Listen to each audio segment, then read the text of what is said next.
Party అంటే ప్రేమ ఉన్నప్పటికీ కూడా ఒక యూనిటీ అనేది లేకపోయింది. మీలాగా కష్టపడేవాళ్ళు 37 ఏళ్ళు కదా మీరు కాంగ్రెస్ లో ఉన్నది. ఒక గుర్తింపు అనేది ఎక్కడొచ్చింది? మీకు రావాల్సినటువంటి పదవులు లేకుంటే మీ టికెట్ ని కూడా అమ్ముకున్నటువంటి పరిస్థితి. Congress party Ramoji film city అసొంటిది. డబ్బులుంటే తీసుకుపోయి షూటింగ్ చేసి ఆడికెళ్ళి ఒక సినిమా పెట్ట తయారు చేసుకొని బయటికి వెళ్తాం. కాంగ్రెస్ పార్టీలు ఏముంది, డబ్బులు ఎవడుంటే ఆయనకి.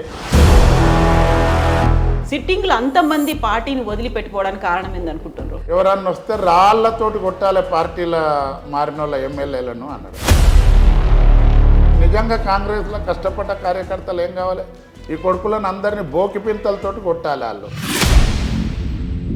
బయట నుంచి ఇంకో పార్టీ నుంచి వచ్చినటువంటి రేవంత్ రెడ్డి అక్కడ పార్టీ అధ్యక్షుడైండు, తెలంగాణలో ఒక గవర్నమెంట్ని తీసుకురాగలిగింది కదా. ముఖ్యమంత్రి గారికి కాంగ్రెస్ డిఎన్ఏ కాదు, కాంగ్రెస్ పార్టీ సిద్ధాంతాలు తెలివాయి. లక్ బాగున్నది, ముఖ్యమంత్రి పోయినావు. కానీ నువ్వు కాంగ్రెస్ పార్టీ సిస్టంలో పోతలేవు, ఓన్లీ రేవంత్ రెడ్డి సిస్టంలో పోతా ఉన్నావు. కాంగ్రెస్ పార్టీని ఎప్పుడో పుట్టి ముంచేస్తాడు రేవంత్ రెడ్డి గారు. కాంగ్రెస్ని వదిలిపెట్టి బీజేపీలో జాయిన్ అయ్యేటువంటి ఫస్ట్ పర్సన్ రేవంత్ రెడ్డి అవుతారని కేటీఆర్ ఎందుకు అంటున్నారు? ఓడిపోయేటోళ్ళకి రేవంత్ రెడ్డి సీట్ తీసుకుండు అని కాంగ్రెస్ వాళ్ళే అంటుండ్రు. బీజేపీని గెలిపించడానికే చేస్తుండు అని అంటున్నారు. అంతకు ముందు నుంచి ఉన్నటువంటి దూదిమెట్ల బాలరాజు యాదవ్ కావచ్చు, లేకపోతే పైళ్ళ శేఖర్ రెడ్డి కావచ్చు, జిట్టా బాలకృష్ణారెడ్డి కావచ్చు, ఇక్కడ కూడా సునీత గారు ఉన్నారు. వీళ్ళందరూ కూడా వస్తుందని ఎదురు చూసిన వాళ్ళే కదా. వాళ్ళని పక్కనే పెట్టి మల్లేష్ గారికి ఇవ్వడం. నేను ఇవాళ బూర నర్సయ్య గారి కన్నా నేను సీనియర్ను రాజకీయాలలో. చామల కిరణ్ రెడ్డి గతంలో ఒక పార్టీలో పనిచేసినాం, నా మిత్రుడే. ఆయన కన్నా కూడా నేను సీనియర్. కోమటిరెడ్డి బ్రదర్స్ ఇద్దరు అక్కడ నుంచి ఎంపీలు అయిండు. ఈసారి వాళ్ళని కాదని చెప్పి రేవంత్ రెడ్డి తన అనుచరుని తీసుకొచ్చి అక్కడ పెట్టిండు. సో ఇప్పుడు రేవంత్ రెడ్డి కూడా అక్కడికి వచ్చి ఫోకస్ చేసి పెద్ద ఎత్తున క్యాంపెయినింగ్ చేసుకునే అవకాశం కనిపిస్తుంది కదా. అక్కడ కాంగ్రెస్ పార్టీలో గుప్పే ఉందో బర్రె అంది. ఇక్కడ కవిత అరెస్ట్ కావచ్చు, ఢిల్లీలో సీఎం కేజ్రీవాల్ అరెస్ట్ కావచ్చు. మళ్ళీ ఈ రెండు ప్రాంతీయ పార్టీలే, కేవలం ప్రాంతీయ పార్టీలు అనేదేనా? ఈ కేసుకు సంబంధం ఇవన్నీ ఏమీ లేవా? ఎఫ్ఐఆర్ బుక్ చేసేది మోడీ కాదు, ఎఫ్ఐఆర్ బుక్ చేసేది రేవంత్ రెడ్డి కాదు. ఫోన్ ట్యాపింగ్ కోసం అదే పోలీస్ అధికారులని కేసీఆర్ ప్రభుత్వం వాడుకున్నది అని కేసులు పెడుతున్నారు. వాళ్ళందరినీ జైల్లో వేసిండు. దాని నుంచి ఒక తీగ లాగితే డొంక కదిలినట్టుగా అందరు అధికారులు, మంత్రులు, మాజీ మంత్రుల దగ్గరికి వెళ్తున్నది. ఇవన్నీ ఉన్నాయి కదా, ఎట్లా చూసుకున్నారు? అది తెలంగాణ రాష్ట్ర పోలీసులే చేసిర్రు. అయితే బీఆర్ఎస్ నుంచి టికెట్లు ఇంత లేటుగా అనౌన్స్ చేయడం వెనకాల భయం అనేది ఉంది. ఈసారి గెలుపు కష్టమే అనేటువంటి భావన ఉంది. ఆయన కుర్చీ కూలగొట్టడానికి టీఆర్ఎస్ పేరు తొలగించి బీఆర్ఎస్ పెట్టుకునేసరికి ఆత్మ అనేది పోయింది కాబట్టి ఓడిపోయింది అనేది. మళ్ళీ కొంతమంది ఇప్పుడు అడుగుతున్నారు, బీఆర్ఎస్ వద్దు, మాకు టీఆర్ఎస్ పెట్టండి, మంచిగా ఉంటుంది, మంచి ఫలితాలు కూడా వస్తాయి అంటున్నారు. నిజంగా అవుతుంది అనుకుంటున్నారా? నమస్తే, నేను Kavitha. Welcome to I dream news. Parliament ఎన్నికలకు సంబంధించి ఒక కంప్లీట్ పిక్చర్ అయితే కనిపిస్తోంది. అయితే క్లారిటీ వచ్చిందా? మండుతున్న ఎండలకు తోడు పొలిటికల్ హీట్ కూడా అదే స్థాయిలో పెరుగుతున్నప్పుడు పార్టీల నాయకులు, క్యాండిడేట్లు, క్యాడర్ ఎలా చూస్తున్నారు? ప్రస్తుతం మనతో పాటుగా ఉన్నారు భువనగిరి పార్లమెంటు స్థానానికి బీఆర్ఎస్ ఎంపీ అభ్యర్థిగా సెలెక్ట్ అయినటువంటి క్యామ మల్లేష్ గారు. మల్లేష్ గారు నమస్కారం అండి. నమస్కారం అమ్మ. ఎట్లా అనిపిస్తుంది? మీరు క్యాంపెయినింగ్ స్టార్ట్ చేసిండ్రా? క్యాంపెయినింగ్ స్టార్ట్ చేయలేదు. అందరు మా నాయకులను, ముఖ్య నాయకులను, కార్యకర్తలను అందరినీ కలవడము, వాళ్ళ ఫోన్లలో కాంటాక్ట్ కావడం జరుగుతుంది. అయితే బీఆర్ఎస్ పార్టీ నుంచి చివరి వరకు ఎదురు చూస్తే వచ్చినటువంటి లిస్టులో మీ పేరు ఉన్నట్టుంది. ఒక ముగ్గురిని అనౌన్స్ చేసిండ్రు ఆ రోజు. మీ పేరు, ఆ తర్వాత నల్గొండ ఎంపీ పేరు, ఆ తర్వాత సికింద్రాబాద్ పేరు. ఎందుకంత లాస్ట్లో చేసిండ్రు అనౌన్స్? మా పార్టీలో అంచెల వారీగా లాస్ట్కి కావచ్చు, కానీ అన్ని రాజకీయ పార్టీల కన్నా మమ్మల్ని ముందు అనౌన్స్ చేసారు. బీజేపీ వాళ్ళను మొదలు చేసిర్రు, తర్వాత మమ్మల్ని చేసారు. మా తర్వాత రాత్రి కాంగ్రెస్ వాళ్ళు అయ్యారు. మాది లాస్ట్ టైం కాదు. సిపిఎం కూడా అక్కడి నుంచి కంటెస్ట్ చేస్తా అంటున్నది కదా. ప్రజాస్వామ్యంలో మా డాక్టర్ బాబాసాహెబ్ అంబేద్కర్ గారి రాజ్యాంగంలో అందరికీ, భారతదేశంలో పుట్టిన ప్రతి పౌరుడికి కూడా పోటీ చేసే హక్కు ఉంది. సిపిఎం వాళ్ళని ఎందుకు చేయొద్దంటారు? చెయ్యను వాళ్ళకి కూడా. అయితే క్యామ మల్లేష్ గారికి ఎందుకు టికెట్ ఇచ్చింది భువనగిరి నుంచి బీఆర్ఎస్? క్యామ మల్లేష్ అనే వ్యక్తి సుదీర్ఘకాలం రాజకీయాలలో ఉన్నాను. ఒక 35-37 సంవత్సరాలు నేను కాంగ్రెస్ పార్టీలో ఎన్ఎస్సిఐ నుంచి పనిచేసినాను. వివిధ పార్టీ పదవులు కానీ మార్కెట్ కమిటీ చైర్మన్గా కానీ అక్కడ చేసినాను.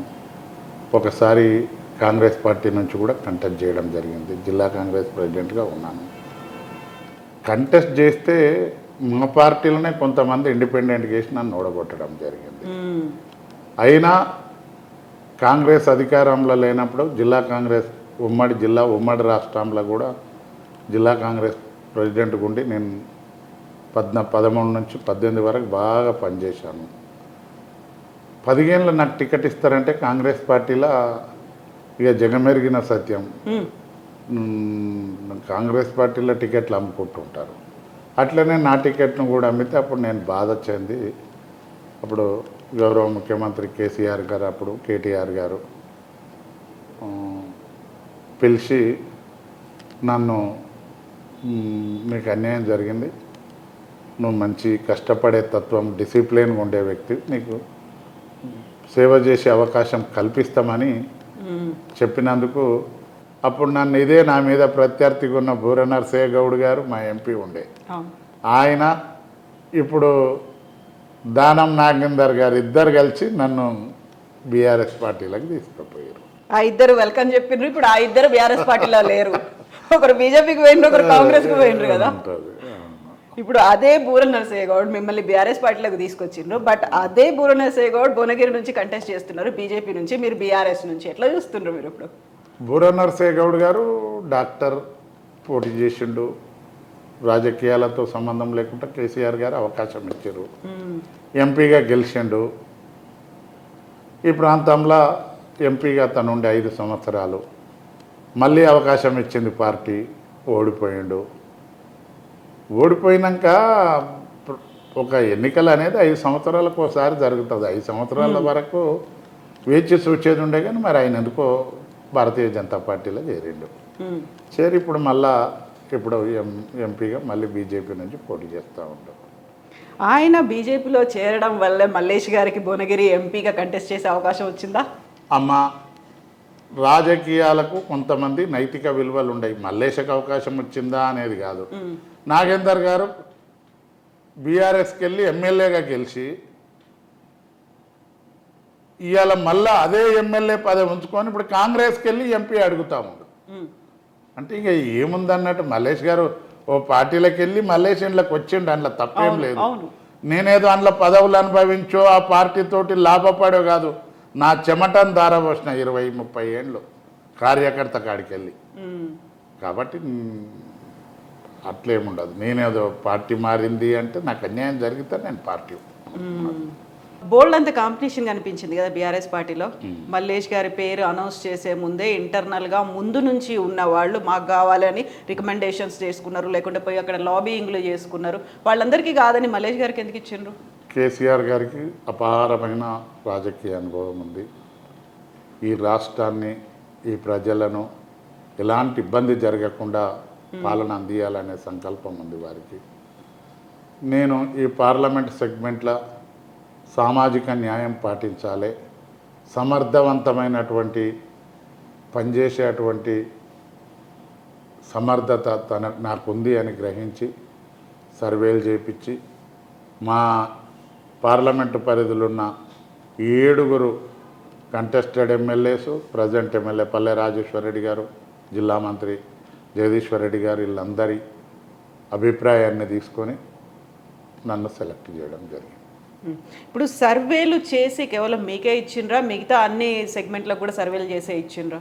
అన్నిటికీ ఎక్కడి పరిస్థితులను బట్టి అక్కడ ఈ మనిషి అయితే బాగుంటుంది, మనిషి సేవ చేయగలుగుతాడు, పార్టీ గెలిచి రాగలుగుతుంది అనే ఉద్దేశంతో సీట్లు ఇవ్వడం జరిగింది. బీఆర్ఎస్ పార్టీకి తరఫున కేసీఆర్ గారు అనౌన్స్ చేసినటువంటి సీట్ల సంఖ్యను బట్టి చూసుకున్నట్టయితే ఒక లిస్టు వారీగా చూస్తే ఎందుకంత ఆలస్యంగా అనౌన్స్ చేశారని, ఒక దఫాకి 2, ఒక దఫాకి 3 ఒకేసారి ఏకదమ్న అనౌన్స్ చేసే పరిస్థితి ఎందుకు లేదు అసలు? కేసీఆర్ గారు అట్లేం చేయలేదు. కేసీఆర్ గారు కంప్లీట్ అయిపోయినాయి, ఇంకా కాంగ్రెస్ పార్టీ ఇంకా టికెట్లు అనౌన్స్ కాలేదు. మీరు లేట్ అయింది కేసీఆర్ గారిది ఏం లేట్ కాలేదు. షెడ్యూల్ ఇంకా నోటిఫికేషన్ రాలేదు, అన్నీ అనౌన్స్ అయిపోయినాయి. అట్లే కాకపోతే దీనికి ప్రధానమైనటువంటి కారణం, నేను ఈ క్వశ్చన్ అడగడానికి కారణం 2019లో బీఆర్ఎస్కి 9 మంది ఎంపీలు ఉన్నారు. ఇప్పుడు మిగిలింది కేవలం 3 మాత్రమే. వాళ్ళు బీజేపీ వైపు పోయినరు, లేకపోతే కాంగ్రెస్ వైపు పోయినరు. సిట్టింగ్లు అంతమంది పార్టీని వదిలిపెట్టుకోవడానికి కారణం ఏందనుకుంటున్నారు? అమ్మ, వాళ్ళు బీఆర్ఎస్ పార్టీ తరఫున ఎంపీగా గెలిచారు. ప్రజలల్లా ఇంకా ఎంపీగా ఉండరు. నైతిక విలువలు దిగజార్చుకోరు మనసులో. ప్రజలు గమనించాలి అది. వీళ్ళు ఎంపీగా ఉండి మీరు ఏం చెయ్యక మళ్ళీ ఇంకో పార్టీ, ఒక మనిషి, నేను మల్లేశన్ ఒక అంగిడిసి ఇంకో షర్ట్ వేసుకొని పోతే మల్లేశలాగానే గమనించాలి. కానీ షర్ట్ ఏదో గొప్పది వేసుకోగానే జెండా మారవంగానే ప్రజలు విఘ్నులు కావాలి. ప్రజలు తెలివి కల్లోళ్ళు అయితే ఇసుంటోళ్ళను ఇంటికి పంపిస్తారు. ప్రజలు మరి ఎందుకు అవేర్నెస్ ఎందుకు వస్తలేదో నేను ఆలోచన చేస్తూ ఉన్నాను. ఏమైంది? నేతకాని వెంకటేష్ ఒక దానికి పెద్దపల్లి ఎంపీగా, అంతకు మొదలు నేను కాంగ్రెస్లో ఉన్నప్పుడు ఆయన మా కాంగ్రెస్లో వచ్చి, నేను ఉత్తమ్ కుమార్ రెడ్డి గారు పీసీసీ ఉన్నప్పుడే కండువా కప్పి పార్టీలకు తీసుకున్నాం. నేను కూడా ఉన్నా మీటింగ్లో. ఆయన అప్పటి వరకు ఎక్సైజ్ డిపార్ట్మెంట్లో ఏదో అధికారి, కాంగ్రెస్లో పోటీ చేసిండు, ఓడిపోయిండు, ఎంబడే మల్లాండ్లకు పోయిండు. టీఆర్ఎస్లో ఎంపీ టికెట్ ఇవ్వడం జరిగింది, గెలిచింది.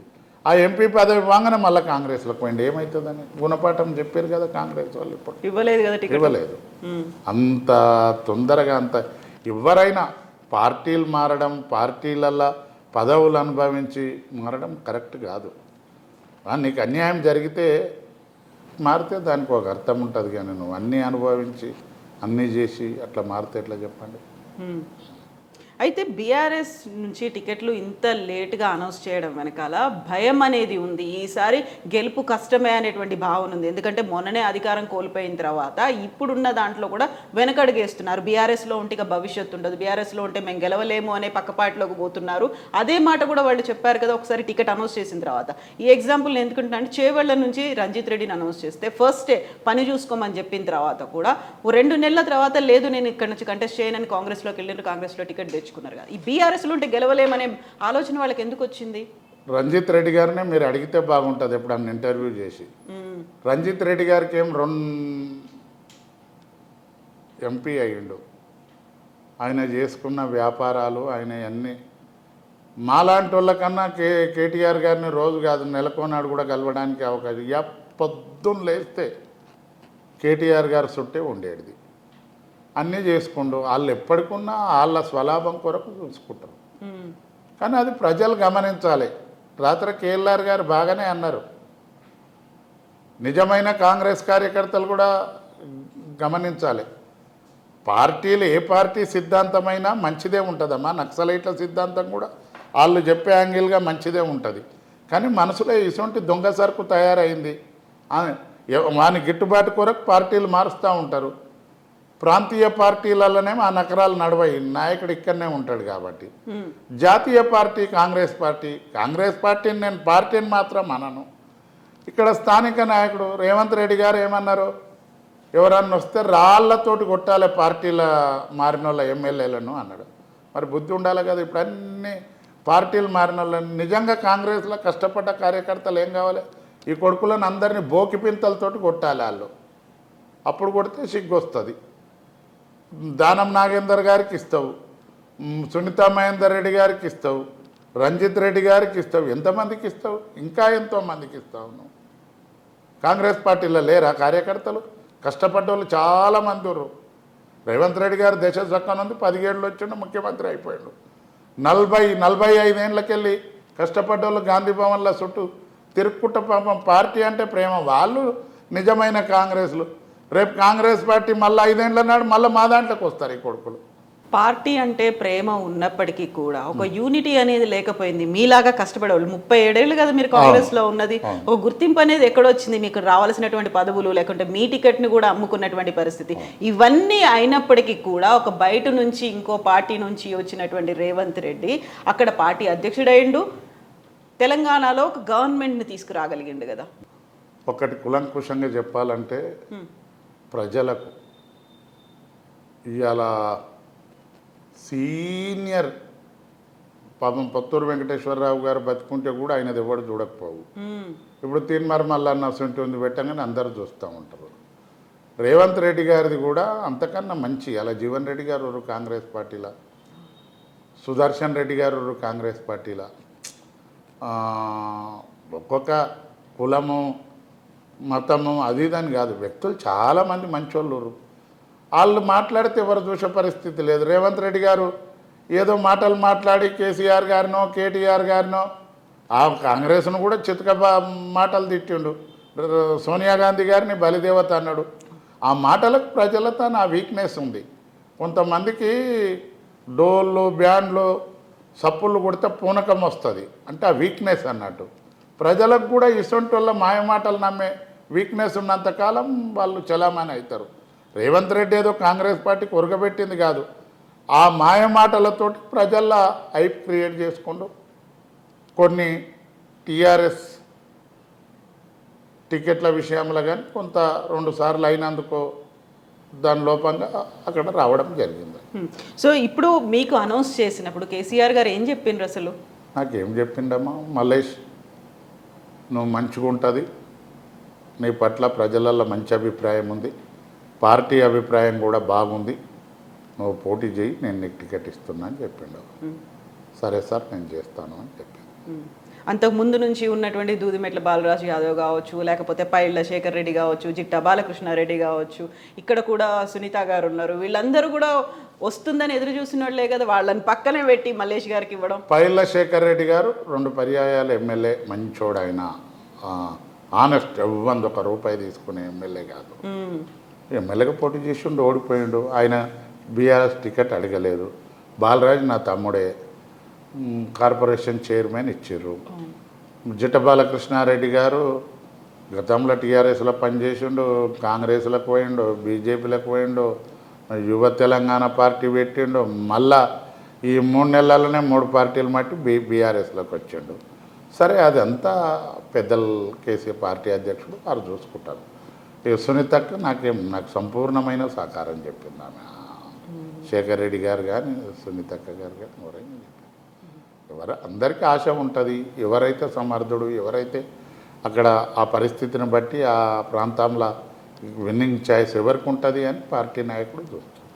అయితే ఇప్పుడు మీరు విన్నింగ్ చాయిస్ గురించి మాట్లాడుతున్నారు, సర్వే గురించి చెప్తున్నారు. అయితే ఇప్పుడు అక్కడ భువనగిరి నియోజకవర్గంలో ఒక్క జనగామ తప్ప మిగతా 6 బీఆర్ఎస్వి కావు, ఆ 6 కాంగ్రెస్వే ఉన్నాయి. ఎట్లా నెగ్గుకు వస్తారనుకుంటున్నారు మీరు? ఎమ్మెల్యేలు కాంగ్రెస్ పార్టీ ఉన్నంత మాత్రాన ఎంపీ బీఆర్ఎస్ గెలవద్దు అనేది లేదు. నేను ఇవాళ బూర నర్సయ్య గారి కన్నా నేను సీనియర్ను రాజకీయాలలో. చామల కిరణ్ రెడ్డి గతంలో ఒక పార్టీలో పనిచేసినాం, నా మిత్రుడే, ఆయన కన్నా కూడా నేను సీనియర్ను. నేను రాజకీయాలలో సీనియర్ను. నా హిస్టరీలో ఏ ప్రాంతంలో నన్న పోయి చూడండి, ఎవరో ఒక చిన్న లీడర్ కాగానే ఏ తప్పో ఏదో ఒకటి చేస్తూ ఉంటారు. 39 ఏళ్ళు 40 ఏళ్ళు నేను రాజకీయ జీవితంలో డిసిప్లిన్గా కాంగ్రెస్ పార్టీలు ఉన్ననాడు కాంగ్రెస్ పార్టీకి కానీ, టీఆర్ఎస్ పార్టీలు ఉన్నప్పుడు టీఆర్ఎస్ పార్టీలు కానీ, ప్రజలల్లో కూడా నేను నా వంతు సాయం నేను ఏదో ఒకటి ప్రజలకు సేవ చేసుకుంటూ వచ్చినాను.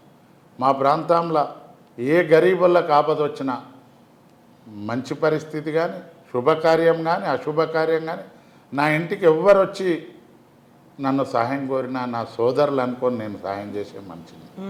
నేను ఎప్పుడున్నా సమాజ సేవ చేస్తూ ఉంటాను. నేను మార్కెట్ కమిటీ చైర్మన్గా ఉన్ననాడు నాకు మంచి పేరు. నేను మా మదర్ గ్రామ సర్పంచ్ ఉంటే ఒక 9 కోట్ల రూపాయలతోటి అభివృద్ధి చేసినాం నా మంచితనంతో. ఆయన నేను కాంగ్రెస్ పార్టీలో ఉన్న దేవేందర్ గౌడ్ మంత్రి ఉండి బాగా సాయం చేయడం, డబ్బులు ఇచ్చి అభివృద్ధి, నాకు మంచి పేరు ఉంది మా ప్రాంతంలో. కాంగ్రెస్ పార్టీలో కూడా నాకు అన్ని పాత పరిచయాలు ఉన్నాయి. ఇవాళ భువనగిరి పార్లమెంట్లో నా సోదరులు చాలామంది కాంగ్రెస్ పార్టీలో, రేపు వాళ్ళ ఆశీర్వాదం అందరికీ కూడా నా మీద ఉంటుంది. ఒక వ్యక్తిగా నన్ను బాగా చూస్తారు. అయితే ఇప్పుడు భువనగిరిలో ఓల్డ్ ఫ్రెండ్సే కదా మీకు అందరూ, అటు బూర నరసయ్య గౌడ్ గారు కావచ్చు, ఇటువైపు చామల కిరణ్ కుమార్ రెడ్డి కావచ్చు, ఈ ఓల్డ్ ఫ్రెండ్స్ ఒకరి గురించి ఒకరికి బాగా తెలుసు. సో ఎవరెవరు ఏంది అనేది ప్రజలకు కూడా తెలుసా? అక్కడ తెలుసు, అందరికీ తెలుసు. చామల కిరణ్ కుమార్ రెడ్డి గారు ఆయన తెలంగాణ పాలిటిక్స్లో 10 ఏళ్ళ ఆయన ఇక్కడ ఇక్కడ ప్రాంతం అని కూడా తెలియదు. రేవంత్ రెడ్డి గారు పిసిసి ప్రెసిడెంట్ అయినాక వచ్చిండు. కానీ నేను ఇప్పుడు కాదు, వెనకడికి నల్గొండ లోకసభకి అబ్దుల్ లతీఫ్ అని ఎంపీ ఉండే. అప్పటి సంది నేను రాజకీయాలను. అబ్దుల్ లతీఫ్ అయినాక తుమ్మలపల్లి దామోదర్ రెడ్డి గారు అయ్యారు. కాంగ్రెస్ పార్టీలు ఉంటాం అప్పుడు. చెక్లం శ్రీనివాసరావు గారు అయ్యారు. రాజగోపాల్ రెడ్డి గారు అయ్యారు. సో ఇక్కడి ప్రాంతం అని తెలియదు కిరణ్ కుమార్ రెడ్డి, చామల కిరణ్ కుమార్ పబ్లిక్ తెలియదు. ఇప్పుడు వచ్చి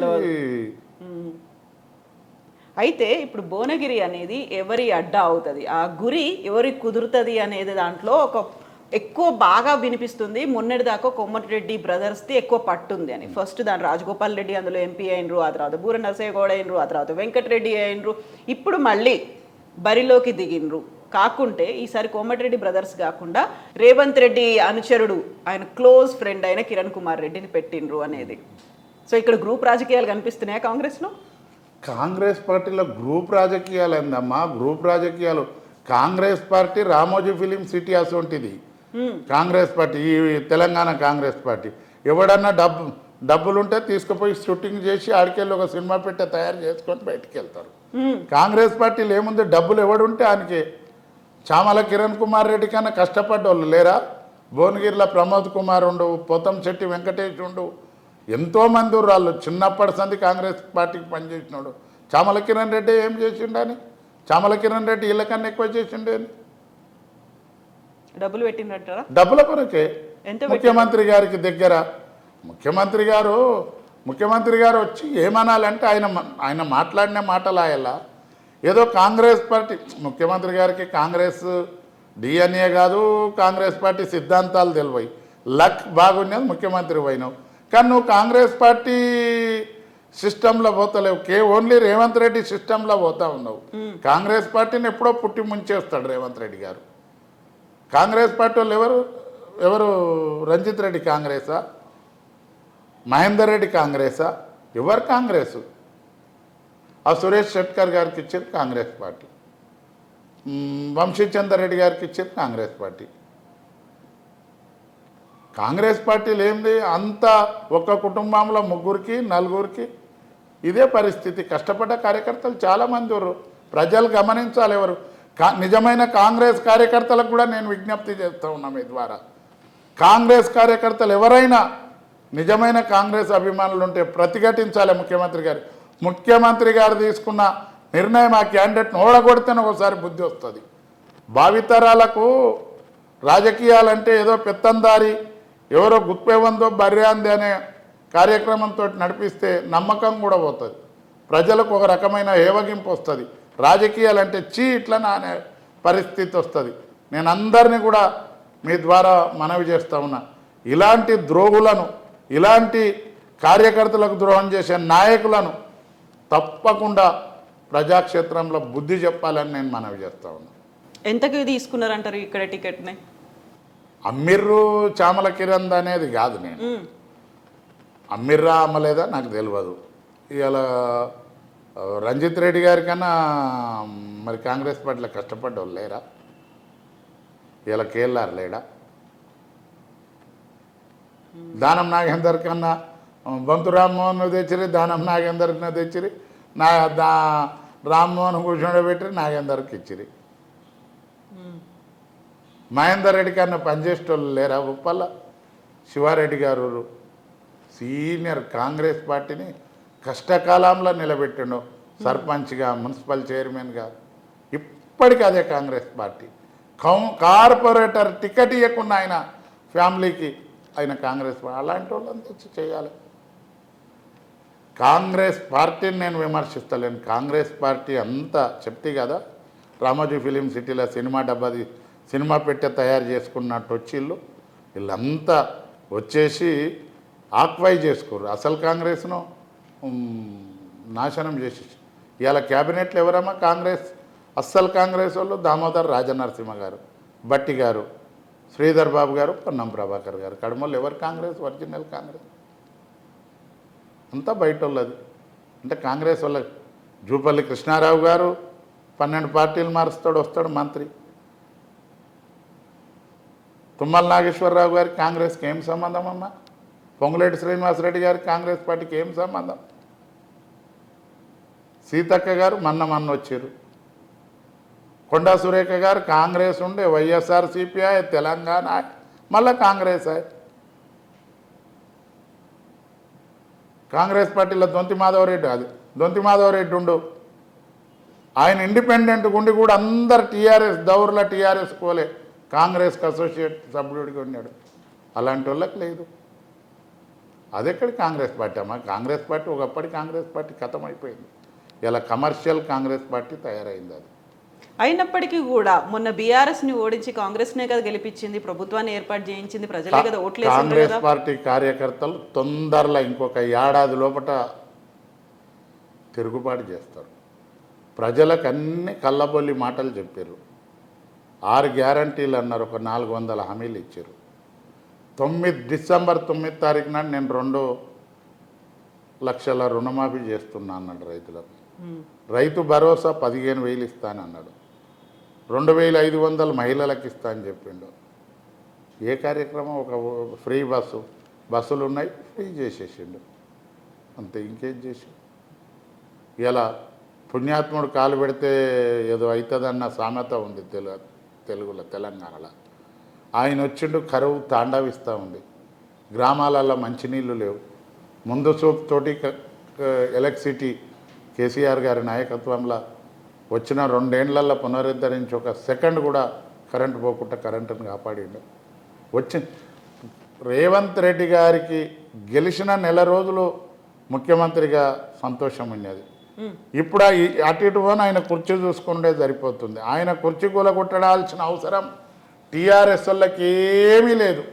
ఆయన కుర్చీ కూలగొట్టడానికి కాంగ్రెస్ పార్టీని ఒక వర్గం బాగా లాబింగ్ చేస్తూ ఉంది. కాంగ్రెస్ పార్టీ శత్రువులు. నువ్వంతా ఒక కమర్షియల్ కాంగ్రెస్ చేసినావు. నువ్వు చిన్నోడిని పెద్దోడు కొడితే పెద్దోడిని పెరుమాండ్లు కొట్టిర్రు అనేది సామెత ఉండేది. ఇప్పుడు పాపం పాత కాంగ్రెస్ వాళ్ళని అందరిని ఎత్తికొట్టి రేవంత్ రెడ్డి అయిండు. రేవంత్ రెడ్డిని ఎత్తికొట్టేటోడు ఇంకో డబ్బున్నోడో ఎవడో పరపత్తున్నోడో ఆల్రెడీ తయారు ఉండు పక్కకు. అది జరుగుతుంది తప్పకుండా. ఇప్పుడు పార్లమెంట్ ఎన్నికల తర్వాత కాంగ్రెస్ని వదిలిపెట్టి బీజేపీలో జాయిన్ అయ్యేటువంటి ఫస్ట్ పర్సన్ రేవంత్ రెడ్డి అవుతారని కేటీఆర్ ఎందుకు అంటున్నారు? అంటే కేటీఆర్ గారు బాగా మంత్రి అన్నీ చేసిండు కాబట్టి ఆయనకు తెలుసున్నాయేమో ఇలా ప్రజలందరూ అంటారు ఓడిపోయేటోళ్ళకి రేవంత్ రెడ్డి సీట్లు ఇస్తుండు అని కాంగ్రెస్ వాళ్ళే అంటుండు. బీజేపీని గెలిపించడానికే చేస్తుండు అని అంటున్నారు. అంటే అది నాకు పర్టికులర్గా తెలియదు. ప్రజలలో ఆ నానుడి ఉంది. మరి అది ఎందుకు బీజేపీని గెలిపించడానికి అక్కడ కాంగ్రెస్ అభ్యర్థులను పెట్టుకుంటున్నాడు ఆయన? అంటే పబ్లిక్ టాక్ ఏంటంటే నాయకులు అంటారు ఈయనేమన్నా బీజేపీ తోటి మ్యాచ్ ఫిక్సింగ్ అయ్యి అందులోకి పోతాడా అనేది ఉండదు. ఏక్నాథ్ షిండే అని అంటుంటారు కదా బీజేపీ. మరి ఈయనకి ఇట్లా అట్లా చేస్తారా ఏమని. ఇప్పుడు బీజేపీ పరిస్థితి ఎట్లుంది అనుకుంటున్నారు కాంగ్రెస్ ఇక్కడ రాష్ట్రంలో? అమ్మా ఏమీ లేదు. బీజేపీలో ఫస్ట్ సారి నరేంద్ర మోడీ గారు ఒక సమర్థవంతమైన గుజరాత్ ముఖ్యమంత్రిగా ఉన్నప్పుడు బీజేపీకి అగ్రనాయకత్వం, ఒక నైతిక విలువలతో కూడినటువంటి నాయకులు ఏ మాట కామాట వాజ్పేయి గారు కానీ అద్వానీ గారు కానీ. వాజ్పేయి గారు ఒక్క ఓటుతోటి గవర్నమెంట్ కోల్పోయినా వదులుకున్నటువంటి రాజనీతిజ్ఞుడు. కానీ మోడీ గారు బాగా డెవలప్ చేసిండు, గుజరాత్ను హ్యాట్రిక్ సీఎంగా చేసిండు అని తెచ్చారు. 2 పర్యాయాలు కాంగ్రెస్ స్కాములు కానీ అవి బయటపడ్డాయి. ఆయన ప్రధానమంత్రి అయింది. ఫస్ట్ సారి ప్రజాస్వామ్యబద్ధంగా ఎన్నికలలో సీట్లు ఎక్కువ వచ్చినాయి. నరేంద్ర మోడీ గారు కూడా రేవంత్ రెడ్డి లాగానే ఏమంటే ప్రజలు నవ్వుతారు, ఏమంటే ప్రజలు నమ్ముతారు అని పుల్వామా ఘటనను తీసుకొచ్చిండు. ఆ మిలిటరీ మీద సర్జికల్ స్ట్రైక్ కానీ పుల్వామా ఘటన కానీ 374 ఆర్టికల్ రద్దు కానీ ఒక చిన్న సమస్యలు అంటే ప్రజలను సెంటిమెంట్ రెచ్చగొట్టి భారత ప్రజలను మనసు లాగి ఓట్లు వేయించుకొని ప్రధానమంత్రి అయ్యాడు. రెండోసారి మళ్ళీ ఇప్పుడు మూడోసారి రామజన్మభూమి ఒక దేవాలయం కట్టిండు. ఆ దేవాలయం ప్రతి భారతీయ జనతా పార్టీ నాయకుడు 4 క్వింటాల బియ్యం తెచ్చి వీటిని అక్షింతలుగా చేసి అయోధ్యకి వెళ్ళి అక్షింతలు వచ్చినాయని సెంటిమెంట్ కొట్టి మళ్ళీ ఇప్పుడు ప్రధానమంత్రి కావడానికి ప్రయత్నాలు చేస్తూ ఉన్నాను. నేను భారతీయ జనతా పార్టీ సోదరులను అడుగుతా ఉన్నా, ఒక పుల్వామా ఘటనతోటే భారతదేశం భవిష్యత్తు ఇమిడి లేదు, ఒక రామ జన్మభూమితోటే భారతదేశం భవిష్యత్తు ఇమిడి లేదు. మనం అందరం హిందువులం. మీరు వచ్చినాకనే దేవునికి మొక్కేది లేదు. ఆది కాలం నుండి వందలేండ్ల మా తాతలకు తరంకెళ్ళి చూస్తున్నాం. 4 రాళ్ళు పెట్టి ఉప్పలమ్మని చేసుకునేది, పోచమ్మని చేసుకునేది, మైసమ్మని చేసుకునేది. ఆనాటి భక్తి ఒక యాటను కోసి బోనాలు చేసి దేవుణ్ణి మొక్కేది వచ్చేది. దీపం పెట్టి బొట్టు పెట్టి సరిపోయేది. శ్రీరాముని గురించి శ్రీరామ నవమి నాడు ఎక్కడెక్కడ దేవాలయాలు ఉంటే వైభవపేతంగా శ్రీరాముని కళ్యాణాలు చేసేది. నువ్వియాలు వచ్చి రాముడు అంటే ఏదో నరేంద్ర మోడీ ద్వారానే రాముడు వచ్చిండు అనేది ఒక గుడి కట్టి నువ్వు దాన్ని ప్రజల సెంటిమెంట్ కొడితే కాదు. నువ్వు ప్రధానమంత్రి, భారత ప్రధానమంత్రి. నీ భారతదేశంలో 140 కోట్ల మంది ఉంటే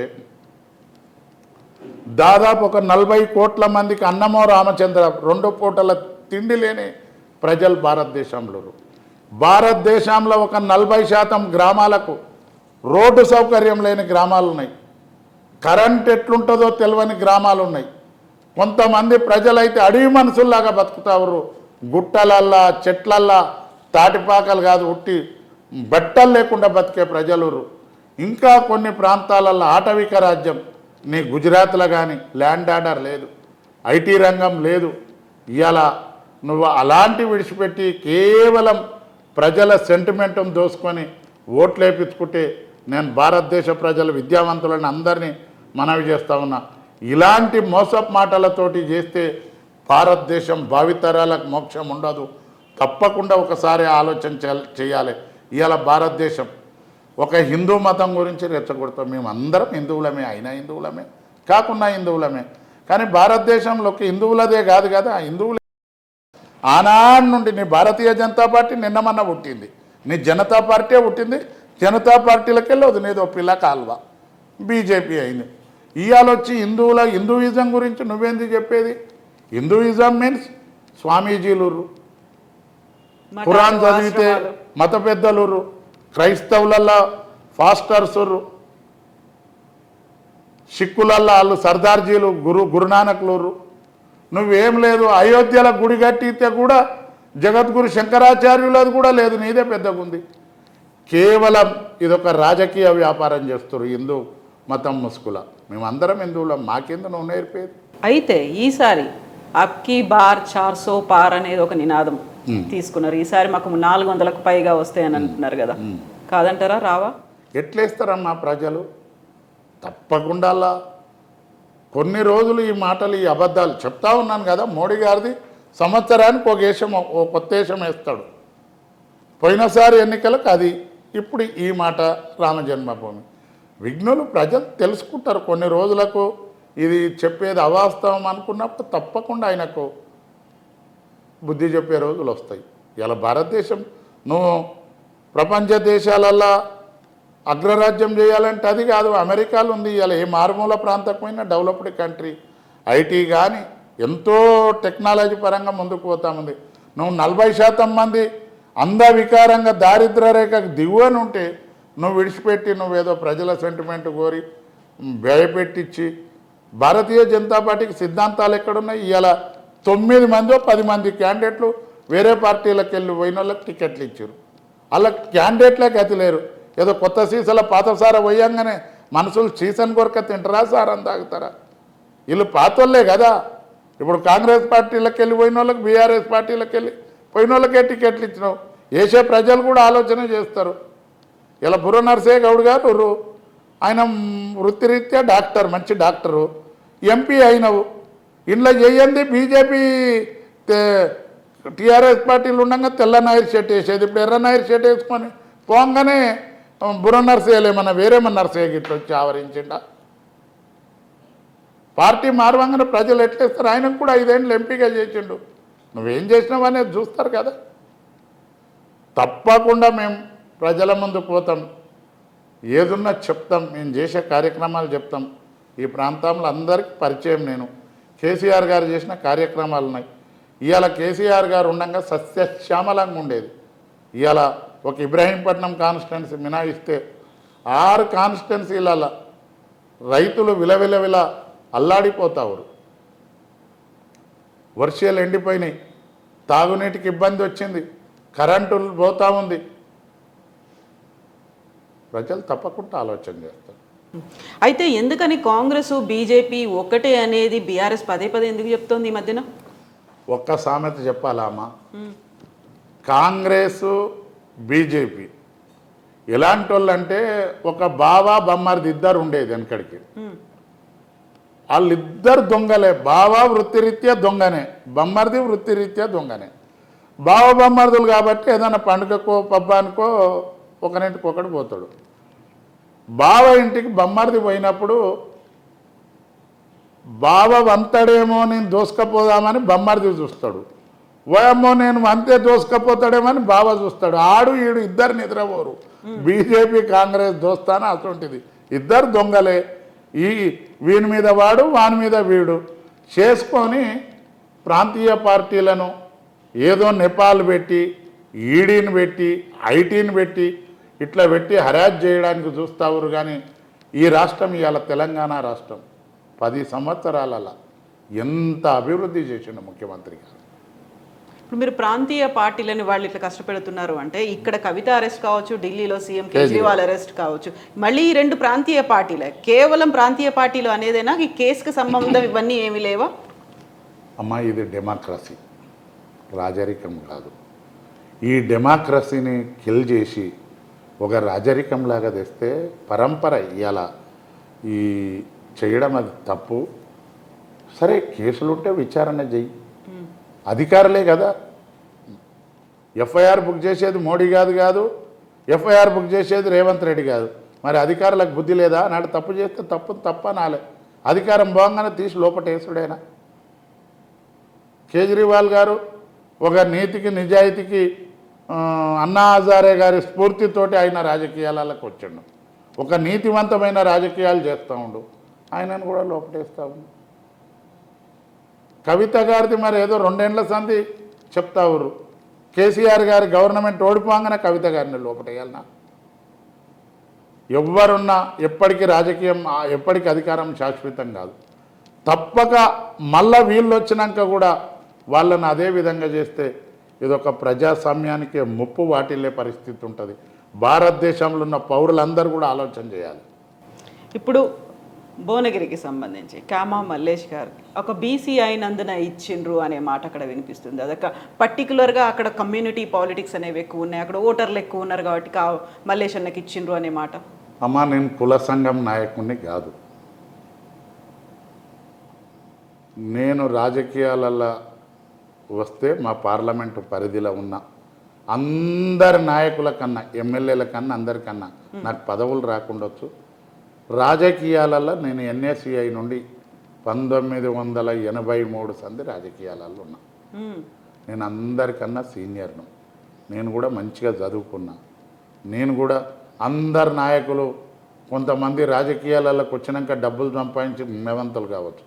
మా అమ్మ నాయన గొర్రెలు కాసినా మేము ఆనాడు సంది, మా తాతల కాలం సంది మా నాయన వాట 100-110 ఎకరాల భూమి. నేను ఏకైక కుమారుని, నాకు 100-110 ఎకరాల భూమి ఉంది. నేను చదువుకున్నా. నేను చిన్నగా ఉన్నప్పటి సంది రాజకీయాలలో ఉన్నా. నేను ఎప్పటికి కూడా కుల రాజకీయాలను నేను ప్రోత్సహించాను. నేను మొట్టమొదలు మా అనంతరెడ్డి గారి శిష్యుడిని, కోట్ల విజయభాస్కర్ రెడ్డి గారి శిష్యుడిని. ఇప్పుడు ముషీరాబాద్ ఎక్స్ఎమ్మెల్యే ఉండి కదా కోదన్ రెడ్డి గారు, ఆయనకు కూడా నేను శిష్యుని. వాళ్ళ తన రాజకీయాలు నేర్చుకొని నేను వచ్చిన కుల రాజకీయాలు ఎప్పుడు కూడా ఉండదు. నాకు కులాలు అనేది అసలు ఉండదు. నేను అందరినీ గౌరవిస్తా, మంచోళ్ళని గౌరవిస్తా, చెడ్డోళ్ళని నా దగ్గర కూడా రానియా. నా 2 బిడ్డలు రెడ్డిలకు ఇచ్చి పెళ్లి చేసిన. నా కోడలను యాదవ్ అమ్మాయిని, నా కోడలు డాక్టర్ అమ్మాయిని చేసిన. నాకు కులాలు అనేది అసలు ఏది ఉండదు. నేను కుర్మ, నా భార్య కుర్మ. సో ఇప్పుడు బీసీ లీడర్లు లేకుంటే బీసీలకు సంబంధించి ఓట్లు ఎక్కువ ఉన్నాయి అవన్నీ కాదు, ఏం కాదు. నేను అంటే వాళ్ళు ఏదో పొన్న మీద పొడిచొచ్చురు, నువ్వు బీసీవి అంటే నేను వాళ్ళకన్నా ఏమన్నా తక్కువ ఉన్నా అనుకుంటున్నావా? పెట్టు డిబేట్ పెట్టి నిలబడ్డోళ్ళనా నల్గొండ ఎంతమంది 7 ఎమ్మెల్యేలు కదా, ఎవరినో పెట్టి నాలేక మాట్లాడమని చూపిస్తా. నాయకుడికి మాటలే కదా మాట్లాడమని. ప్రాంతం మీద వాళ్ళకి ఏ గ్రిప్ ఉందో చెప్పమనండి, నేను అనర్గళంగా చెప్పగలుగుతాను. నేను భువనగిరి పార్లమెంట్లో 10,000 మందిని పేరు పెట్టి పిలుస్తా, ఎవరినైనా పిలవమని. హైప్ క్రియేట్ చేసుకొని డబ్బులుండి కొంతమంది చెంచగాల్లో పెట్టించుకొని కొంతమంది డబ్బా కొట్టించుకుంటారు. అది కాదు, నేను నిజమైన ఫ్రెండ్. ఎవరికి ఉన్నా నాకు నిజమైన ఫ్రెండ్స్ ఎవరు. నేనేదో బీసీ నేను ఆళ్ళీళ్ళ లేక కాదు, నాకు మంచి సామర్థ్యం ఉంది. నాకు ఎవరైనా మేలు చేస్తే నేను మర్చిపోను. నేను ఎవరితోటన్నా నేను అహంకారపూరితంగా ఎప్పుడు ఉండ. సామాన్య మాస్ లీడర్ను నేను. మాస్లకు వెళ్ళి నేను ఇప్పటికీ ఉంటాను. నువ్వు ఇబ్రాహీంపట్నం ప్రాంతంలో అడగండి నా గురించి, ఒక్కరన్నా చెడ్డగా చెప్తే నేను ముక్కున వాళ్ళకి రాస్తాను. నా మీద మల్లేష్ చెడ్డోడు అంటే ఏమని పిలుస్తారు? మల్లేష్ అన్న అంటారు. మల్లేష్ అన్న నాకన్నా పెద్దోళ్ళు తమ్మి అంటారు, నాకన్నా చిన్నోళ్ళు అన్న అంటారు. నేను చాలా ఫ్రెండ్లీగా ఉంటామా. ఇప్పుడు మల్లేష్ అన్న భువనగిరికి ఏం చేద్దామని అనుకుంటున్నారు? అక్కడ మీకంటూ పార్టీ తరఫున ఏమేం చేయాలో అక్కడ వచ్చి ప్రచారాలు ఇవన్నీ చెప్తారు, మల్లేష్ అన్న గురించి చెప్తారు. బట్ మీకు ఇంత గ్రిప్ ఉంది కాబట్టి భువనగిరిలో ఇప్పటిదాకా ఇది జరగలేదు, ఇది చేయాలనుకుంటున్నా, లేకుంటే ఇది కావాలి దీనికోసం ఫైట్ చేస్తా అంటే ఏం చేస్తారు మీరు? నేను తప్పకుండా భువనగిరి ప్రాంతం మీద నాకు బాగా అవగాహన ఉంది. అబ్దుల్ లతీఫ్ గారి ఎంపీ ఉన్న కాలం సంధి నేను అబ్దుల్ లతీఫ్ గారికి కూడా జాజు డబ్బా పట్టుకునేది, రాయరాకపోయేది. నేను ఆనాడుతాను. మరి ఆ అబ్దుల్ లతీఫ్ ఎంపీ ఉన్నది కూడా ఇలా సగం మందికి కాదు, శాంతి మందికి కూడా తెలియకుండొచ్చు. నల్గొండ లోకసభ ఉండే అప్పటి సంది నేను రాజకీయాలలో ఉన్నా. ఈ ప్రాంతానికి కావాల్సింది భువనగిరికి రైల్వే లైన్ ఉంది. భువనగిరికి మంచి ఇంకా పెద్దలు మా కేసీఆర్ గారి దయ వల్ల మా ప్రాంత నాయకుల సహకారంతో తప్పకుండా యాదగిరి గుట్టలో మంచి ఒక యూనివర్సిటీ తేవాలనేది నా కోరిక.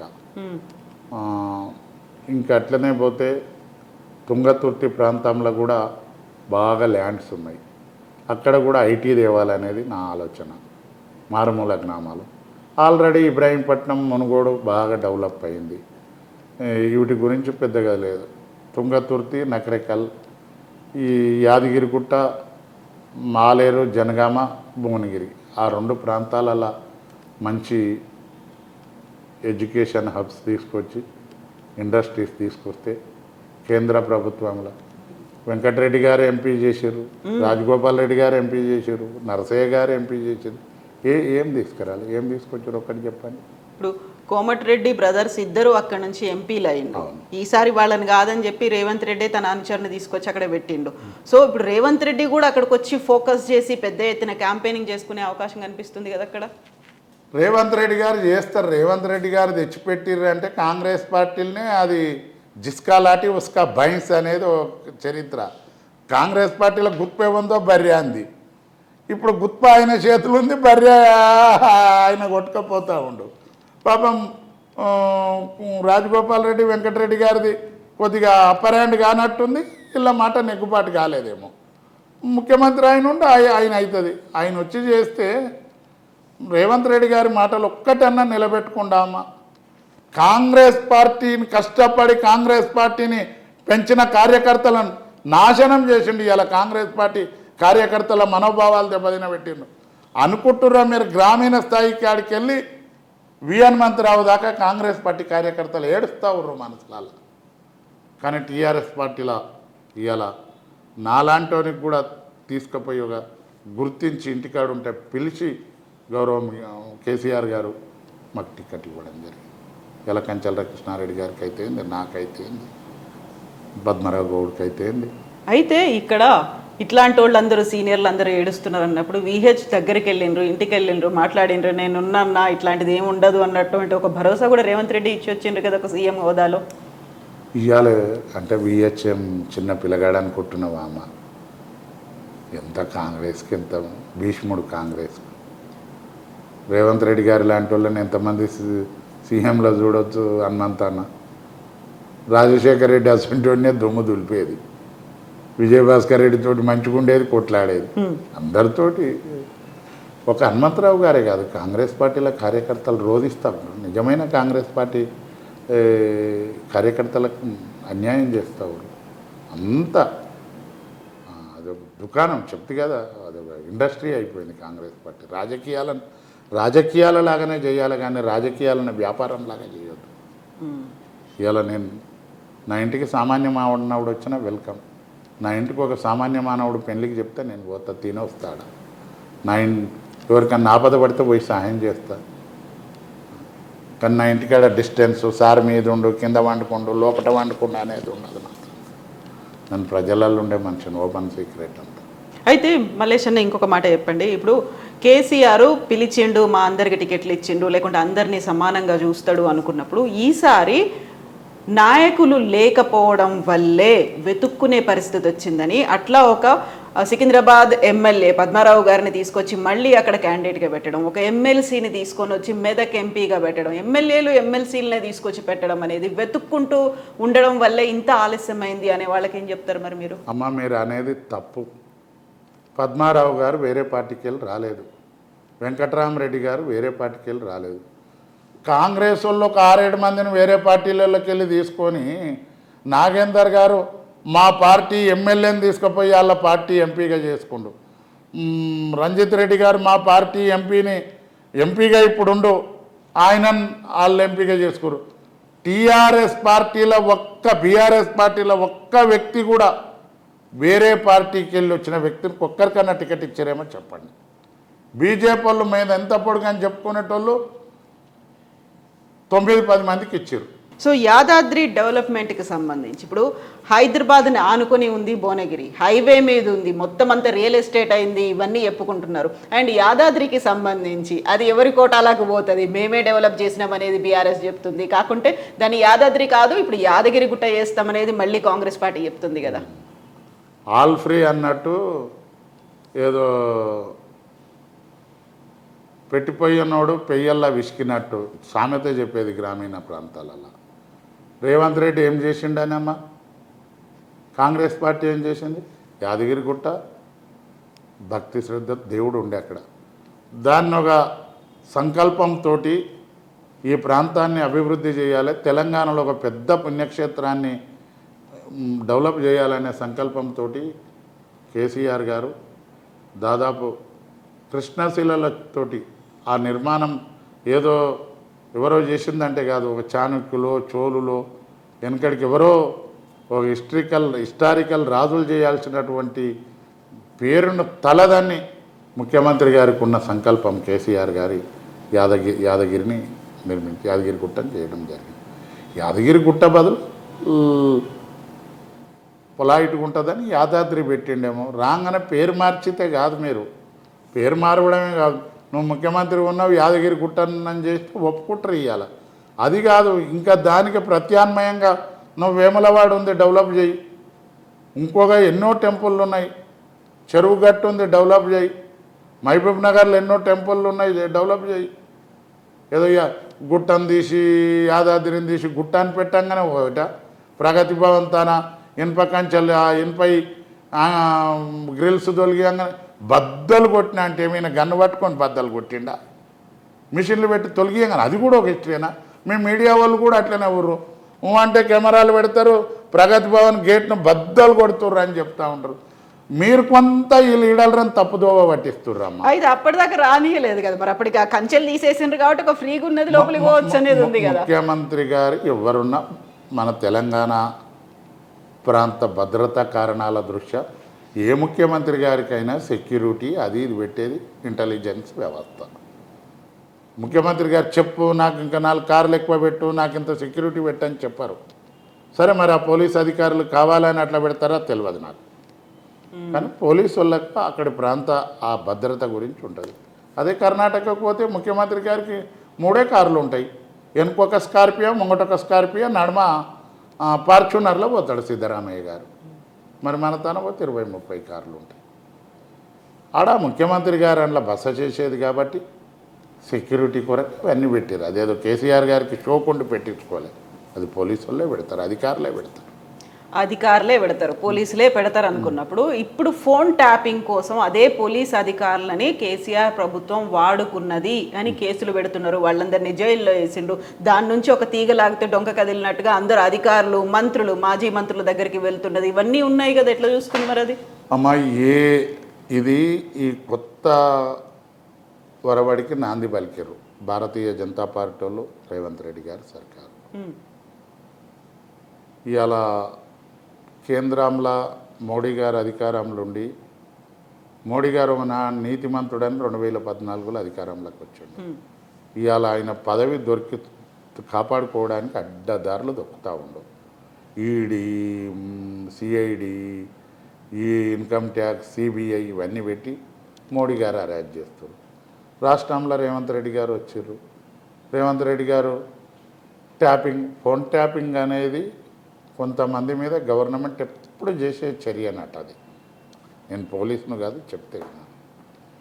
పోలీసులు చేస్తే అది విధి విధానంలో ఏ పోలీసులు చేసారో మరి ఈ పోలీసులే చేసారు. తెలంగాణ రాష్ట్ర పోలీసులే చేసారు. మళ్ళీ తెలంగాణ రాష్ట్ర పోలీసులు అట్లా కీలు బొమ్మల్లాగా ఎవరు కావద్దు. ఇలా కాంగ్రెస్ గవర్నమెంట్లో ఫోన్ ట్యాపింగ్ చేస్తలేరా? తప్పకుండా చేస్తారు. డీజీపీ మహేందర్ రెడ్డి గారు ఎవరు? మరి బాసే ఆయన కదా. ఆయన గారికి తెలియకుండా జరిగిందా ఇది? అసలు చెయ్యొద్దని చెప్పేది ఉండే. అధికారులు చేసిన తప్పిదాలకు నాయకులను ఇరికించడం ఏం కారణమమ్మా? అంటే నాయకులు చెప్పిండ్రు కాబట్టి అధికారులు చేసిండ్రు అనేది, మంత్రులు, ముఖ్యమంత్రి చెప్పిండ్రు. ఒక మాటమ్మా, నిజాయితీ గల అధికారం ఉంటే ఈ తప్పులు జరిగాయి. వ్యవస్థను భ్రష్టు పట్టించేది అధికారులు. ముఖ్యమంత్రి పరిధిసారి ఇది కుదరదు ఇది అని చెప్తే మళ్ళీ చెప్పారు ఎవరన్నా. అధికారం వాళ్ళ చేతిలో ఉంది కాబట్టి చేయక తప్పని పరిస్థితి. మెప్పు పొందడానికి అధికారులు వంత పాడుతూ ఉంటారు. కరెక్ట్ అయిన నడుముల్ల ప్రాణం లేని అధికారులు ఉంటేనే ఈ తప్పులు జరుగుతూ ఉంటాయి. ఆయల్లనే ఉన్ననాడు డీజీపీ గారు మందలిచ్చేది ఉండే. అయితే కేవలం ఇది ఫోన్ ట్యాపింగ్ వ్యవహారమే కాదు, ఇప్పుడు వస్తున్నటువంటి సీఎంఆర్ఎఫ్ చెక్కులకు సంబంధించి, సీఎం రిలీఫ్ ఫండ్ చెక్కులకు సంబంధించి అంతకుముందు ప్రభుత్వం మారిన వెంటనే చాలా డిపార్ట్మెంట్లలో ఫైళ్ళు తగలబెట్టిండ్రు, లేకుంటే వాటిని దహనం చేసేసిండ్రు, ఇంకా ఎత్తుకుపోయిండ్రు, వాటిని ధ్వంసం చేసిండ్రు అని అన్ని వినిపించినాయి కదా. దొంగలు చాలామంది ఉంటారు. అది మంత్రి గారికి తెలియకుండా జరుగుతాయి. ముఖ్యమంత్రి గారికి ఆ చిన్న విషయాలు కూడా తెలివయి, కొన్ని తెలివయి, అవన్నీ జరుగుతూ ఉంటాయి. ఎవరన్నా ఉంటే అసలు దొంగలను తీసి లోపటేయండి. దొంగలే కాదు, నాయకులు కూడా కప్పిపుచ్చుకుంటే అందుకే అన్ని అధికార పార్టీలకు పోతుర్రని ప్రజలే అంటారు. మరి వాళ్ళేం చూద్దాపోసలా. టీఆర్ఎస్ పేరు తొలగించి బీఆర్ఎస్ పెట్టుకునేసరికి ఆత్మ అనేది పోయింది కాబట్టి ఓడిపోయింది అనేది మళ్ళీ కొంతమంది ఇప్పుడు అడుగుతున్నారు. బీఆర్ఎస్ వద్దు, మాకు టీఆర్ఎస్ పెట్టండి, మంచిగా ఉంటుంది, మంచి ఫలితాలు కూడా వస్తాయి అంటున్నారు. నిజంగా అవుతుంది అనుకుంటున్నారా? నేను అందులో చిన్నగా కార్యకర్తను 60-70 లక్షల మందిలో నేను ఒక, అది మా పెద్ద ఆయన కాకుండా కార్యకర్తల అభిప్రాయాలు కూడా ఉంటాయి కదా. నా స్థాయి కాదమ్మా అది. అయితే ఒకప్పుడు కారు సారు 16 అనేది 17 స్థానాల్లో ఒకటి వదిలేసుకున్న 16 ఉండేది. అది మెల్లిమెల్లిగా తగ్గుకుంటూ వచ్చింది. మొన్న 2019లో 9 మాత్రమే వచ్చినాయి. ఇప్పుడు ఆ 9 మందిలో 6 పక్కకి వెళ్ళిపోయినారు, 3కే ఇచ్చిండ్రు. ఇప్పుడు ఓవరాల్గా ఎన్ని వస్తాయని మీరు అనుకుంటున్నారు? నేను మాత్రం భువనగిరిలో తప్పకుండా విజయం సాధిస్తా. ఎన్ని వస్తాయనేది సార్ చెప్తాడు, అది రాష్ట్ర నాయకుడు ఆయన. స్ట్రాటజీ అనేది డిఫరెంట్. నా పార్లమెంటుకు నేను ఒక అభ్యర్థిని, నేను అవి చెప్తా అనేది కాదు. పోటీ ఎవరెవరికి మధ్యలో ఉంటుంది అనుకుంటున్నారు ఓవరాల్గా? 17 మా కాంగ్రెస్కి ఉంటుంది. బీజేపీని కన్సిడర్ చేయట్లే? బీజేపీ ఒక 2-3 స్థానాలలో గెలవచ్చు. అరే వాళ్ళు 12 వస్తుందని చెప్తున్నారు కదా. సరే, అందరు చెప్తారమ్మా.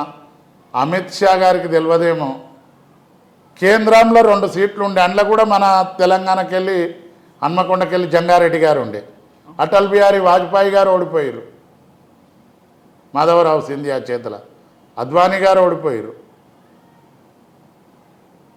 రాజకీయాలలో ఏదైనా ఇందిరాగాంధీ గారు ఓడిపోయారు, ఎన్టీ రామారావు గారు ఓడిపోయారు చిత్తరంజన్ దాస్ చేతుల. ప్రజా తీర్పు అది ఏమన్నా జరుగుతుంది. కామారెడ్డిలో మన పెద్ద ఆయన కేసీఆర్ గారు ఓడిపోయారు, రేవంత్ రెడ్డి గారు ఓడిపోయారు, వెంకటరామరెడ్డి గారు గెలిచారు. అది ప్రజా తీర్పు. ఏమైనా నేను ప్రజలను ఒకటే కోరుతా ఉన్నా, రాజ్యాంగం మనకి ఇంత పెద్ద హక్కు ఇచ్చింది ఓటకు. నరేంద్ర మోడీ గారి ఓటుకు అంతే విలువ ఒక పారిశుద్ధ్య కార్మికురాలికి ఓటుకు కూడా అంతే విలువ. ఖచ్చితంగా నిజంగా ఆ ఓటును అంత పవిత్రమైంది. ఆ ఓటును మనం అమ్ముకోనేమో బానిసలమవుతున్నాము, ఓటును వేయించుకోనేమో రాజులు అవుతారు, రాజరికం చేస్తారు. భావితరాలకు ఈ భావితరాలన్నీ కూడా నమ్మకంతో బతకాలంటే నేను ప్రజలకు అందరికీ నమస్కరించి మనవి చేస్తూ ఉన్నాను. ఒక సమర్థుడు, ఒక మంచి వ్యక్తిని చూసి ఓటేస్తే బాగుంటుంది. కానీ ఊరికేనే ఆయన ఇంత గొప్పోడు, ఈయన ఇంత గొప్పోడు, ఆయన ఇచ్చే పైసలకు ఏదో చెంచాగిరి చేసే కొంతమంది నాయకుల మాటలకు విని అలాంటి వాళ్ళని గెలిపిస్తే వ్యవస్థ గిట్లనే ఈ అనార్థాలకే దారితీస్తుంది. ఆ మహానుభావులు ఎంతో కష్టపడి ఎంతోమంది పోరాడి తెచ్చుకున్న స్వాతంత్రం కానీ, పోరాడి తెచ్చిన కేసీఆర్ తెచ్చిన తెలంగాణ రాష్ట్రం కానీ అభివృద్ధి చేయాలంటే మంచోళ్ళని గెలిపించాలి. కానీ ఇవాళ 9 మంది పోయి భారతీయ జనతా పార్టీలో నిలబడితే వాళ్ళు ఏ ముఖం పెట్టుకొని ఏం సిద్ధాంతము, వాళ్ళు ఉన్నోనికి ఎవరికన్నా భారతీయ జనతా పార్టీ సిద్ధాంతం గుర్తా అమ్మ? నేను కూడా చిన్నప్పుడు ఏబీవీపీ ఓకే చిన్న స్టూడెంట్ ఉన్నప్పుడు దానికి ఒక సిస్టమేటిక్ ఉండే. ఇటువంటి కలుషితం దాన్ని తేనెలా ఇంకేదో చేయాల్సిన నీటి బిందు ఒకటి ఇడిస్తే దాని తేనె పగిలిపోతుంది. దాన్ని తేనె అనలేము, అప్పుడు నీళ్ళు అంటాం. బీజేపీని కూడా ఈ నాయకత్వం అలా నీటి బిందువుని ఇడిచేసింది, కథం అయిపోయింది. బీజేపీకి ఉన్న గౌరవం ఎక్కడుంది? ఆ డిఎన్ఏ లేదు, ఆ జీన్స్ లేవు. లేవు. కాంగ్రెస్ పార్టీలో కూడా ఎక్కడివి? కాంగ్రెస్ పార్టీలో ఎంత ఇదిగా ఉండేది. రేవంత్ రెడ్డి గారు వచ్చినాక కాంగ్రెస్ కార్యకర్తలను గొంతు కోచిడికి పెట్టేసాను. చెప్తున్నా కదా, 4-5 ఇవాళ క్యాబినెట్లో ఒరిజినల్ కాంగ్రెస్ వాళ్ళు. ఇప్పుడు భువనగిరికి సంబంధించి ఒక సెంటిమెంట్ నాకైతే కనిపిస్తుంది, మీరు చెప్పండి. 2008లో భువనగిరి ఏర్పడ్డది. 2009లో కోమటిరెడ్డి రాజగోపాల్ రెడ్డి కాంగ్రెస్ నుంచి గెలిచిండ్రు. ఆ తర్వాత 14లో బూర నరసయ్య గౌడ్ టీఆర్ఎస్ నుంచి గెలిచిండ్రు. 19లో కోమటిరెడ్డి వెంకటరెడ్డి కాంగ్రెస్ నుంచి గెలిచిండ్రు. అట్లా టర్న్ ఇట్లా చూసుకుంటూ వస్తే ఇప్పుడు మళ్ళీ అది బీఆర్ఎస్ సొంత అవుతుందా? తప్పకుండా అవుతుంది. ఎంత మెజారిటీ వస్తుంది అనుకుంటారు? ప్రజలు ఎంత ఇస్తారో కనీసం నాకు 50,000 తగ్గకుండా మెజార్టీతో నేను గెలుస్తాను. సో ఈ సెంటిమెంట్ వర్కౌట్ అవుతుంది. సెంటిమెంట్ కాదు, నేను కష్టపడి పనిచేసే కార్యకర్తను, నాకు అన్ని పరిచయాలు ఉన్నాయి. ఏదో వచ్చి సోషల్ మీడియా పెట్టి హైక్ చేసి చెంచాగాళ్ళని పెట్టుకొని తిరిగి చేసి చెప్తే కాదు. నేను నిజమైన నాయకుడిని. నేను చెప్తా ఉన్నాను కదా, 10,000 మందిని పేర్లు పెట్టి పిలుస్తా. నన్ను 4 లక్షల మంది క్యామమల్లేషని గుర్తుపడతా ఉంటారు. నేను సామాన్య మానవుని దగ్గరికి పోతా. అన్ని రాజకీయ పార్టీలలో ఉన్నోళ్ళు నన్ను గుర్తుపడతారు, కమ్యూనిస్టులు ఉన్నోళ్ళు గుర్తుపడతారు, నంద్యాల నరసింహారెడ్డి గారు ఎంతోమంది వారు అందరు నన్ను గుర్తుపడతారు, సిపిఐలో ఎంతోమంది వారు అందరు నన్ను గుర్తుపడతారు. ఇలా యాదగిరిరావు ఎక్స్ఎమ్మెల్యే కానీ ఎవ్వరు కానీ నన్ను అందరు గుర్తుపడతారు. తప్పకుండా నన్ను ప్రజలు ఆశీర్వదిస్తారు. నాలాంటోని గెలిపిస్తేనే ఈ రాజకీయాల మీద ఒక విశ్వాసం, నాలాంటోని గెలిపిస్తేనే భావితరాలకు ఈ రాజ్యాంగం రాజకీయాలంటే ఒక నమ్మకం ఏర్పడుతుంది. తప్పితే ఇలాంటి డబ్బుండి రోజుకో పార్టీ మారి బుడుబుడకల మాటలు చెప్పి మంది సెంటిమెంట్ తోటి కులాలతోటి మతాలతోటి కాదు. మనసులు మంచోళ్ళా చెడ్డోళ్ళా అది ఒక్కటే కులం. మంచి కులం చెడ్డ కులం, చెడ్డ వ్యక్తి చెడ్డోడు, మంచి వ్యక్తి మంచోడు. కానీ కులాలు కావు. నేను ఆ కుల వ్యవస్థకు ఎప్పటికైనా వ్యతిరేకం. సో ఇప్పుడు మల్లేష్ అన్న ఎంత బిందాస్గా కుల్లా మాట్లాడతాడో అంతే కాన్ఫిడెన్స్ కూడా ఉంది కదా గెలుస్తానని? 100% ఉంది. ఎస్ అన్న, థ్యాంక్ యూ సో మచ్. మళ్ళీ మనం కలుసుకుందాం. మీ క్యాంపెయినింగ్ చేసినప్పుడు మీ భువనగిరికి కూడా వస్తాం మేము. Thank you so much. All the best to you అన్న. Thank you. Thank you. Thank you.